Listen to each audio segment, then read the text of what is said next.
ஆண்டவரும் இரட்சகருமாக இயேசு கிறிஸ்துவின் இனிய நாமத்தில் யாவருக்கும் அன்பின் வாழ்த்துக்களை தெரிவித்துக் கொள்கிறேன். அருமையான தேவப்பிள்ளைகளே, நியூ டே நியூ ஹோப், புதிய நாள் புதிய நம்பிக்கை தின தியானத்தின் மூலமாய் இந்த நாளில் கூட எங்களை சந்திப்பதில் நான் மிகுந்த மகிழ்ச்சி அடைகிறேன். அல்லேலூயா. பாருங்க, இப்போதான் இந்த வருஷம் துவங்கின போல இருக்கு.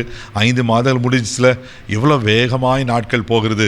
கர்த்தர் ஒரு புதிய ஒரு மாதத்தை, இந்த 6வது மாதத்துக்கு கூட கர்த்தர் நமக்கு கொடுத்திருக்கிறார். தேவப்பிள்ளைகளே, இன்றைக்கு கூட கர்த்தர் நமக்கு கொடுக்கிற வார்த்தை என்ன? சங்கீதலின் புஸ்தகம் 118 சங்கீதம் 25வது வசனம் கூட வாசிக்க கேட்போம். கர்த்தாவே ரட்சியும், கர்த்தாவே காரியத்தை வாய்க்க பண்ணும். அல்லேலூயா. இங்க சங்கீதக்காரன் சொல்றாரு, கர்த்தாவே காரியத்தை வாய்க்க பண்ணும். ஆமேன். தேவ பிள்ளைகளே, ஒருவேளை இதே வேண்டுதலோடு கூட நீங்களும் காணப்படுகிறீங்களா? இந்த 5 மாதம் நிறைய காரியங்களை எதிர்பார்த்தேன் பிரதர், ஒன்றுமே கைக்குடி வரல, இன்னும் அப்படியே தான் இருக்கிற போல இருக்கு. இந்த வருஷம் எனக்கு நன்மை இருக்கும்னு நினச்சேன், ஆனால் இந்த வருஷத்தில் இத்தனை மாதங்கள் கடந்தோம், நான் எதிர்பார்த்த காரியம் கைக்குடி வரலையே, அப்படி கலங்கி கொண்டிருக்க தேவ பிள்ளையே, நீங்கள் கவலைப்படாதீங்க. இங்கே நாம் ஒரு விண்ணப்பத்தை நாம் செய்ய போகிறோம். கர்த்தாவே எங்களை ரட்சியும், கர்த்தாவே எங்கள் காரியத்தை வாய்க்க பண்ணும். நான் விசுவாசிக்கிறேன், தேவ மனுஷனா உங்களை நான் மனசார பிளஸ் பண்ணுறேன். கர்த்தர் உங்களுடைய காரியங்களை வாய்க்க பண்ணுவார். ஆமே. அவரால் முடியாத எது இருக்க சொல்லும் பார்க்கலாம். அவர் சொல்ல ஆகும், அவர் கட்டளை நிற்கும் அல்லவா. அந்த அருமையான சம்பவத்தை நான் பார்க்கிறோம். ஆண்டவர் இஸ்ரவேல் ஜனங்களை விடுவித்து கொண்டு வருகிற சமயத்தில் இந்த ஜனங்க என்ன பண்ணனா, வனாந்தரம் முறுமுறுப்பாங்க.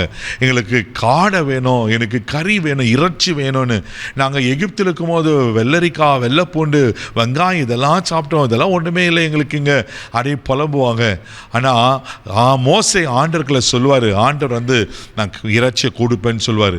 அப்போ மோசேக்கு ஒரு டவுட் வந்துடும். என்ன டவுட்னா, ஆண்டவரே ஆட்கள் இருக்கிறது 6 லட்சம் காலாட்கள் இருக்கிறாங்க, அப்படியே பார்த்தா எத்தனை லட்சக்கணக்கான மக்களுக்கு இவங்களுக்கெல்லாம் எப்படி காடை கொடுக்க முடியும்? தெய்வ பிள்ளையில என்னாக 11 அழகா சொல்லப்பட்டிருக்கோம், என் கை குறி இருக்கோ, இது நடக்குமா நடக்காத நினைக்கிறீங்களா?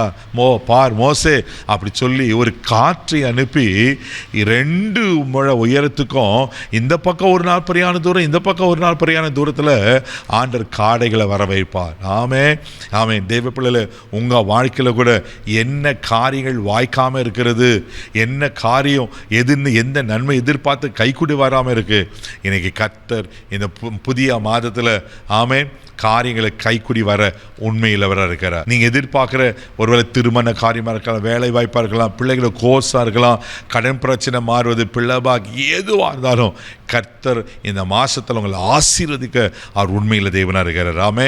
அதே சங்கீதலின் புஸ்தகம் 37 சங்கீதம் 5வது வசனம் கூட வாசிக்கும் போது இப்படியா சொல்லப்பட்டிருக்கு, வாசிக்க கேட்போம்.